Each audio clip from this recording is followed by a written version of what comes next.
ইসরায়েলে বিভিন্ন সামরিক লক্ষ্যবস্তুতে হামলা চালিয়েছে ইরান। গাজা ও লেবাননে ইসরায়েলের হামলার জবাব দিতে মঙ্গলবার ইরান ১৮০টি ক্ষেপণাস্ত্র ছুড়ে এই হামলা চালায়।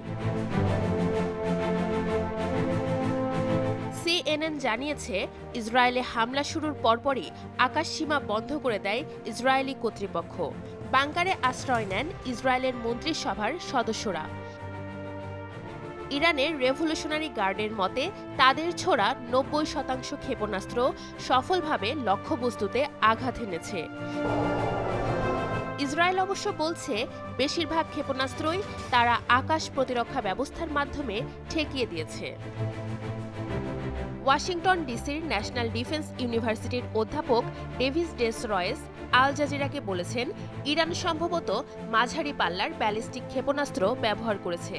যদিও এই হামলায় নতুন হাইপারসনিক ক্ষেপণাস্ত্র ব্যবহার করেছেন কিনা তা নিয়েও প্রশ্ন তুলেছেন। ইরানের রাষ্ট্রীয় গণমাধ্যমগুলো বলছে, ইরান প্রথমবারের মতো হামলায় তাদের নতুন ফাতাহ হাইপারসনিক ব্যালিস্টিক ক্ষেপণাস্ত্র ব্যবহার করেছে।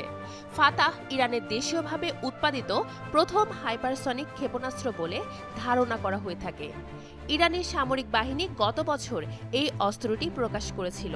তারা জানিয়েছিল, এটি শব্দের চেয়ে ১৫ গুণ বেশি দ্রুত ছুটতে পারে।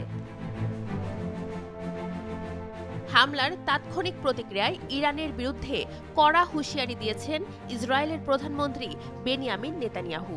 তিনি বলেন, ইরান আজ রাতে বড় ভুল করে ফেলেছে, এজন্য দেশটিকে চড়া মূল্য দিতে হবে। মন্ত্রিসভার বৈঠকের শুরুতে দেওয়া বক্তব্যে ইসরায়েলি প্রধানমন্ত্রী বলেন, ইসরায়েলের শত্রুদের বিরুদ্ধে প্রতিশোধ নেওয়ার ক্ষেত্রে তার দেশের দৃঢ় সংকল্পের বিষয়টি ইরান বুঝতে পারছে না। নেতানিয়াহু হুঁশিয়ারি দিয়ে বলেন, তারা যে নিয়ম প্রতিষ্ঠা করেছে সেটাই বলবৎ থাকবে।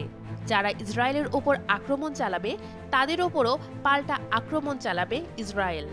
এই হামলার পরপরই দেখা যায়, ইরান ও গাজার বাসিন্দারা রাস্তায় নেমে আনন্দ উল্লাস করেছে।